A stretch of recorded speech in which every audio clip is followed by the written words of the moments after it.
Welcome to Happy Pupcast. I'm your host, Gabby Sloan, and today we have Dream Doodles and Cockapoos.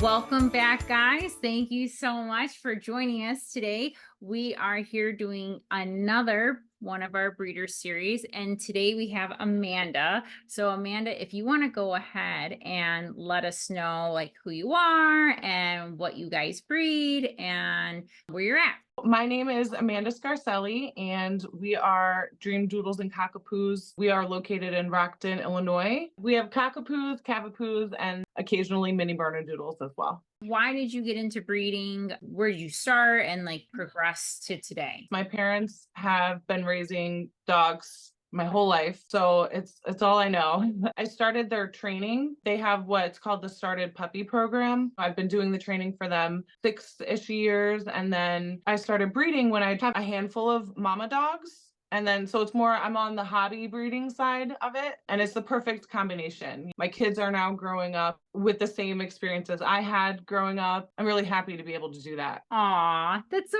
sweet. Why did you pick this breed to breed? Because I know a little bit of your mom's story too. So you've grown up with a lot of different breeds. Why did you settle on this one? When I was a kid, my mom started out as a vet tech, and everything came home with her. We had chinchillas, ferrets, dogs, cats. I love all of them. But my very first dog that I had as an adult is Lady, my Labradoodle, dog of a lifetime.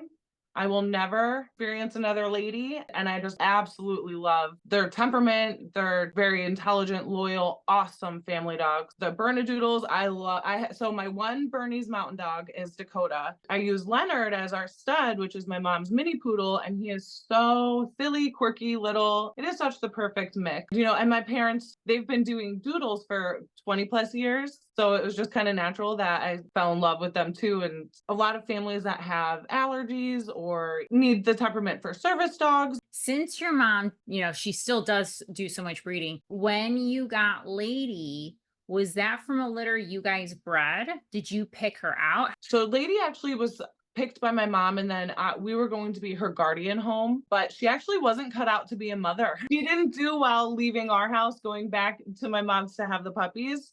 So she called it quits to her second litter, I think. She's retired and has been with us since then. You raise wonderful puppies. They've gotten many from you. Mimi is the one that comes to mind readily. That little cavapoo puppy. She comes back all the time. She is the friendliest, happiest, outgoing, kind, gentle. When you think a little dog, that's the puppy you think of in your mind. Tell me, how did you start raising her when she was 0 days old to when they go home to their families? But we have a larger downstairs bathroom with like a clawfoot tub, but it's tile ceiling to floor. And usually the first couple weeks are just monitoring mom and babies, making sure everyone's eating comfortable. We do ENS. And then, the fun starts really when they're about 4 weeks old. Depending on the weather, we spend most of our day outside. When they're old enough, we set up a little pen.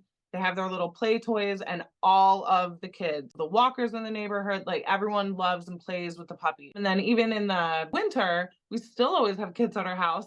My kids are at that age where they always have friends over and stuff. And then we have the shoes taken off, hands are washed. And if it's a Dakota litter, her puppies are right there in the dining room because she's too big for the bathroom. ENS, putting that little bit of stress on them so that way they're set up for other stressors. It boosts their immune. They handle stress. We do the Q-tip through the paw pads. I have all the supplies here. So they start with baths, getting them used to the sounds, try to prepare them as best as they can so they're not frightened of the world. I love that. And you build off of that by potty training them when weather appropriate, of course. It sounds like around 4 weeks. Yep. So when we're outside, we set up the little pen. When we're inside in the weather, we have a separate potty area for them. Their play area where their beds are, I put like a crate access for them too. So then they just start naturally sleeping in there. What they do is they don't want to potty where they lie. So then they learn to potty in one area and play and sleep in the other. And then it's an easy way to potty train moving forward. And I like how you start the introduction of their crate training by just putting the crate in their area so they can sniff it and experience it. Training in general is so important. Crate training is just such a good tool to use. Some people have never used a crate before. They don't think the crate is a positive space. It's just a tool in the beginning used correctly, of course, and they grow out of it by the time they're a year. It's actually a safety thing. Your puppy's going to go to the groomer. They need to be comfortable in a crate there. Just the importance of obedience too, going somewhere like Happy Pup Manor or doing the puppy classes. Even though I give them a little bit of a head start, learning sit, down, and leash manners, it's more for the families. Yeah, it's definitely a little bit of a whirlwind. It's like kids, you plan as much as you can and then it explodes and you just go with it. And I always try to make sure no one's intimidated by the process either, because it sounds like so much. If you're just diligent in the first 6 months of your puppy's life, it's just such a reward for every year to come.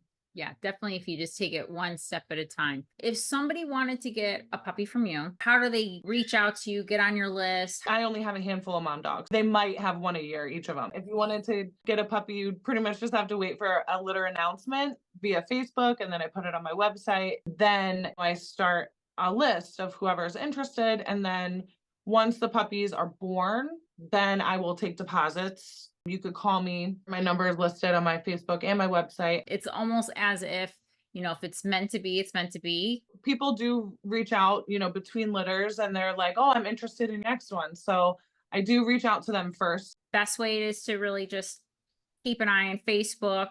Is there anything that we haven't touched upon that you want to mention? I think I get a lot of people that are afraid to ask too many questions or nervous to reach out. But my advice is it is absolutely worth it to reach out and ask everything you need to ask to get the right puppy. And if it's not the way you think it was going to go when you do reach out, then move on. It's a-okay. Just as much as we ask questions of potential owners, they should feel just as confident to ask. Exactly. And that's such a heartfelt message, and it's beautiful. For your social platforms, what are your names? What are your handles? So on Facebook, it's just my name, Dream Doodles and Cockapoos. My website is dreamdoodlesandcockapoos.com. On Instagram, I think it's Dream Doodles Training, Illinois. The dream came from, we bought property with my parents and they called it Dream Stables.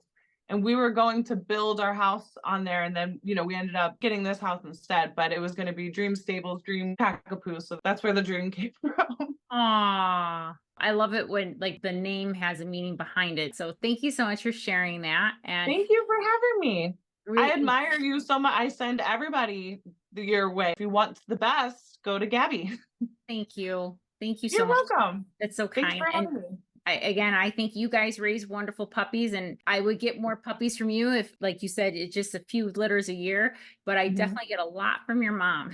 She's the OG. I can't wait to do this again with you, and we'll talk again soon. Thank you, Gabby.